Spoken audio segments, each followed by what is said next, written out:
अस्सलाम वालेकुम जी, मैं हूं अदील राज। आप देख रहे हैं मेरा यूट्यूब चैनल। सबसे पहले तो सब्सक्राइब ज़रूर करना है आपने और अपना फीडबैक ज़रूर देना है। मैं कोशिश करूंगा कि एक सवाल यहां पर आपके लिए छोड़ूं, एक सवाल मैं कमेंट्स में पिन कर दूं ताकि ज़रा आप लोगों के भी एक्यूमेंट जाने, आप लोगों की राय भी जानूं, जो कि ज़्यादा इंपॉर्टेंट है मेरे लिए कि आप क्या सोचते हैं मेरे वीलॉग के बारे में, या आपका पॉलिटिकल एक्यूमेंट कैसा है, ज़रा चेक करते हैं जनाब। बड़े सख्त सख्त कमेंट भी आते हैं, तो असी भी सवाल पूछिए ना, तुसी आइटम सवाल पूछते रहोगे। बात करेंगे आज जनाब वाला 15 ट्विटर अकाउंट्स की फहरिस्त दी गई, बेसिकली 13।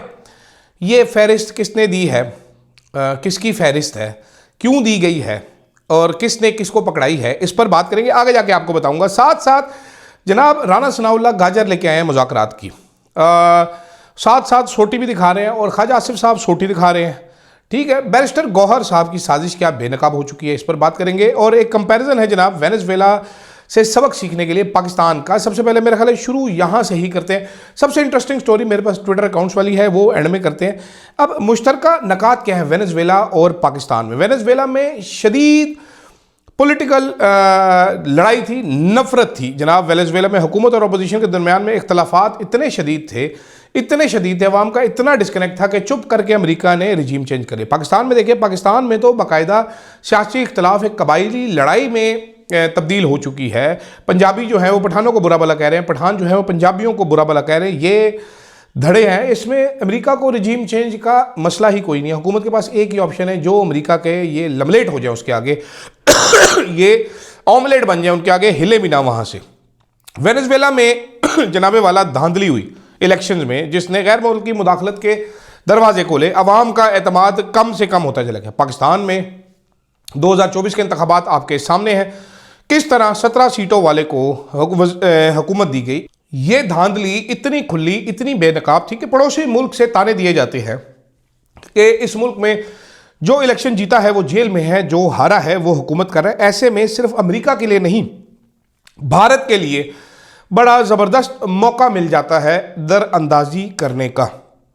अमरीकी ने दाखिली इख्तलाफात का वेनेजुएला में अमेरिका ने फ़ायदा उठाया। पाकिस्तान में शदीद सियासी नफरत, शदीद अदम इस्तेहकाम है। इससे फ़ायदा अमेरिका उठाए ना उठाए, भारत आराम सकून से ज़रूर उठा सकता है। इस टाइम पे इस्टेब्लिशमेंट या फ़ौज और अवाम के दरमियान में एक खलीज बनती चली जा रही है। आपको पता है किसी भी मुल्क के लिए, हिफाजत के लिए फ़ौज सबसे अहम जुज़ होता है। ये जो नफ़रत बढ़ रही है, ये जो नफ़रत नहीं कहता मैं, इसको फासला कह लेते हैं, खलीज कह लेते हैं, जो खलीज बनती जा रही है, गो के दावे किए जाते हैं कि ऐसा कुछ नहीं है, लेकिन भारत इससे ज़रूर फ़ायदा। उसके बाद आ जाता है वेनेजुएला। वेनेजुएला में जनाबे वाला वसाइल और जोग्राफिया की अहमियत, बड़े तेल के ज़खायर, सोना, पाकिस्तान की जोग्राफाई पोजीशन, उसके बाद मिनरल रिच बलोचिस्तान, फाटा का रीजन, ये भी किसी से ढका छुपा नहीं है जनाबे वाला, आप सबके सामने है क्या है कैसे है। दूसरा जनाबे वाला बैरिस्टर गौहर साहब के, मैंने आपको पहले पूरी स्टोरी बताई किस तरह सुहेल अफरीदी के खिलाफ गौहर साहब काम कर रहे हैं।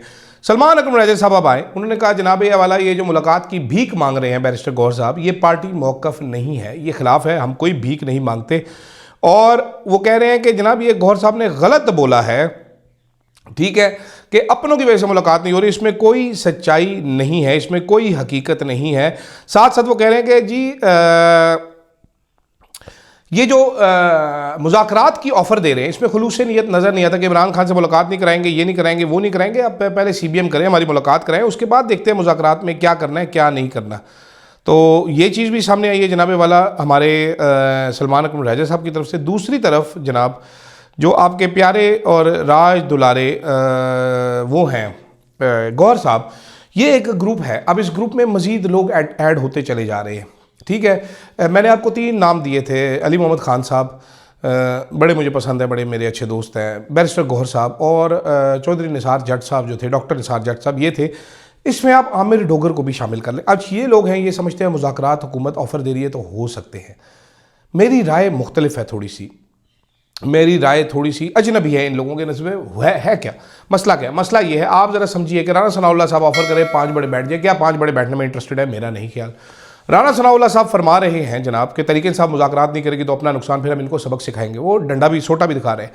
ख्वाजा आसिफ साहब कह रहे हैं कि जनाबे वाला इनकी कोई मुज़ाकरात की नीयत नहीं है। तहरीक इंसाफ के लोग समझ रहे हैं कि हुकूमत मुज़ाकरात करेगी। अब है क्या, ये मुज़ाकरात शुरू करेंगे मैं आपको मुज़ाकरात शुरू करने की वजह भी आगे चल के बताता हूँ कि क्या बुनियादी शर्त क्या रखी है हुकूमत ने मुज़ाकरात शुरू करने की। ये मुज़ाकरात शुरू करने जाएंगे, उनके पास जाके बैठेंगे, इमरान खान से मुलाकात गवर्नमेंट नहीं आपकी करवा रही। अब सुनते जाएं ज़रा। इमरान खान को एक और सज़ा सुना दी गई है, इमरान खान के केसेस लग नहीं रहे, इमरान खान की बहनों को तशद्दुद किया जा रहा है, मुलाकात की इजाज़त आपको नहीं दी जा रही, पार्टी वर्कर्स आपके रोज़ाना डेली बेसिस पे गिरफ्तार किए जा रहे हैं, एवरी डे। ये कोई ढकी छुपी बात नहीं है। अब कल की मैं आपको बताता हूँ कि एक वलीमा हो रहा था जनाब, वहाँ पर वलीमा होने पर 2 पार्टी के दौरान समेत 7 बंदों को गिरफ्तार करे। राहु वाली के रहनुमा चाचा जायद मलिक के भाई मलिक हुसैन की मकामी मार्केट में दावत वलीमा थी, जिसमें अजीज़ों कारब रिश्तेदारों के अलावा तहरीक इंसाफ के कारकुनान भी आए। वहाँ पर किसी कारकुन ने वलीमे के इमरान खान की एक कदावर तस्वीर की नुमाइश की तो कारकुनान जज्बे पर काबू ना रख सके और नारे लगाने शुरू कर दिए। जैसे ही तकरीब खत्म हुई पुलिस ने कार्रवाई कर दी और रात गए तक 2 पार्टी अहदेदारों समेत 7 कारकुनान को गिरफ्तार करके नक्शे अमन का मुकदमा दर्ज कर लिया। इसमें सीनियर नायब तहसील सदर Tariq Mahmood Waraich, general secretary cantt Mirza Imran, दुल्हे के भाई चाचा जायद मलिक, इफ्तिखार अहमद वगैरह को गिरफ्तार कर लिया गया। ये अभी भी हो रहा है। जो शाह महमूद कुरैशी साहब हैं, किसी केस में अंदर नहीं है वो, लेकिन वो अंदर है, उनका केस नहीं लगता ज़मानत का। जो आपकी यास्मीन राशिद साहिबा, उनका ज़मानत का केस नहीं लगता। जो आपकी आलिया हमज़ा साहिबा हैं, उनका केस नहीं लग सकता। जो आपकी फलक जावेद है, आपकी जो सनम जावेद है, इनका केस नहीं लग सकता। आपके उमर चीमा वगैरह का केस नहीं लग सकता। इमरान खान का कोई केस नहीं लग सकता। बुशरा बीबी का कोई केस नहीं लग सकता। ऐसे में क्या स्वात मटी कट्टा मुज़ाकरात होंगे? ये आपको एक दफ़ा फिर बेवकूफ़ लगा। अगर कोई आपने मुज़ाकरात शुरू भी की, कोई बात तय भी हो गई, तो एंड में DGI SPR साहब अपनी प्रेस कॉन्फ्रेंस लेके आ जाएगा, क्योंकि वहाँ से नहीं मानते लड़ाई। क्योंकि नजम सेठी साहब बता रहे हैं 2 अफराद की है और कोई लड़ाई नहीं है, मुल्क की लड़ाई नहीं है, ये 2 अफराद की लड़ाई है। बड़ी क्लियर हो चुकी है। नजम सेठी साहब की बात मैं मानता हूँ, तो इसलिए बड़ी क्लियर है कि ये लड़ाई है। तो ऐसे में काहे के मुज़ाकरात होंगे? अब मैं आपको एक्सक्लूसिवली बताता हूँ खबर। जनाब वाला चंद हफ्ते पहले हमने एक साहब से सुना कि तहरीक इंसाफ के 13 अकाउंट्स हैं, 13 अकाउंट्स, जिससे बड़े तंग है एस्टैब्लिशमेंट। इनमें से कुछ अकाउंट्स DGI SPR ने अपनी प्रेस ब्रीफिंग में ऑफ द रिकॉर्ड सहाफ़ियों को दिखाए कि ये प्रोपेगेंडा करते हैं, मुल्क के ख़िलाफ़ है, ये मुल्क के ख़िलाफ़ हैं और ये बड़े सख्त ख़िलाफ़ है। उन्होंने बड़ी गुस्सेनाक प्रेस कॉन्फ्रेंस की। बाय द वे कल परसों में एक और प्रेस कॉन्फ्रेंस भी वो करने वाले हैं, गुस्सेनाक किस्म की। अच्छा, अब ये जो अकाउंट्स हैं, 13 अकाउंट्स हैं, ये कुछ गुमनाम अकाउंट्स हैं, कुछ नोन अकाउंट्स हैं लोगों के, प्लस 2 और अकाउंट हैं। वो 2 और अकाउंट कौन से हैं? वो एक अकाउंट है इमरान खान का, एक अकाउंट है PTI ऑफिशियल का। मेरी इतला के मुताबिक अयाज सादिक साहब से जब आमिर डोगर साहब की मुलाकात हुई, बीच में और लोग भी दोनों साइडों से थे, तो उनको ये अयाज सादिक साहब लिस्ट दी के वो कह रहे हैं जी ए अकाउंट बंद कराओ, तो इमरान खान तो PTI ऑफिशियल के अकाउंट जो फौज के खिलाफ जी तनकीद आसिम मुनीर के ऊपर जो तनकीद, वो डिलीट करवाए ट्वीट। आप इनसे पहले ट्वीट डिलीट करवाए, फिर आगे बातचीत होगी। अब किस्सा मुख्तसर क्या है, जो इंटरेस्टिंग भी है, वो इंटरेस्टिंग किस्सा ये है कि PTI का जो सोशल मीडिया है वो यहाँ पर आमिर डोगर जैसों के काबू में नहीं है।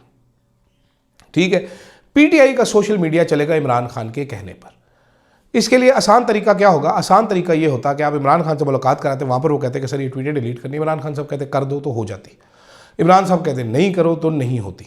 3-4 लोग बीच में होते हैं, गवाही पड़ती, हो जाती ट्वीट डिलीट। लेकिन और साथ जो गुमनाम अकाउंट्स हैं उनमें एक शरारती AI है, एक बिलाल AI के नाम से अकाउंट है, एक पाकिस्तान वाली के नाम से अकाउंट है, और इस तरह के चंद, शहबाज गिल का अकाउंट भी बीच में शामिल है, आदिल राजा का अकाउंट भी है, हैदर मेहदी भी है, शाहीन सेवाई भी है।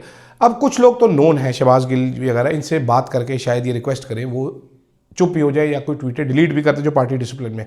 आदिल राजा को ये मेरा ख्याल है तहरीक इंसाफ में तो है नहीं, वो लगे रहते हैं, हैदर मेहदी भी नहीं है, शाहीन सेवाई भी नहीं है, तो इनसे क्या बात करेंगे तहरीक इंसाफ वाले। लेकिन चलो नोन है, रिक्वेस्ट तो कर सकते हैं। पाकिस्तान वाली जो है वो तो तहरीक इंसाफ में भी पड़ी होती है, बिलाल AI शरारती AI है तो तहरीक इंसाफ वालों भी पड़े होते हैं। तहरीक इंसाफ वाले ये रहनुमा इनको काबू कैसे करेंगे, मुझे तो ये नहीं समझ आती। मुझे ये समझ आती है कि इमरान खान की मोहब्बत में अगर चल रहे हैं तो इमरान खान का पैगाम आना चाहिए कि भाईजान ये सब बकवास बंद करें, डिलीट करें, रोकें। दूसरी तरफ मुझे ये अब कुछ अजीब सी बात लग रही है कि इस्टेब्लिशमेंट इतनी सेंसिटिव हो गई है सोशल मीडिया के मामले में। एक तरफ तो आप लोगों ने कहते हैं कोई फ़र्क नहीं पड़ता, तहरीक इंसाफ सिर्फ ये इस तरह की जमात है, लिटरम जमात है, पटरम जमात है। दूसरी तरफ इतनी ज़्यादा सेंसिटिविटी सोशल मीडिया को लेकर doesn't actually make sense for me. इससे सेंस कोई बन नहीं रही, मुझे समझ भी नहीं आ रही ज़्यादा कहानी है कि ये इस तरह कैसे चलेगा या इस तरह कैसे चल सकता है।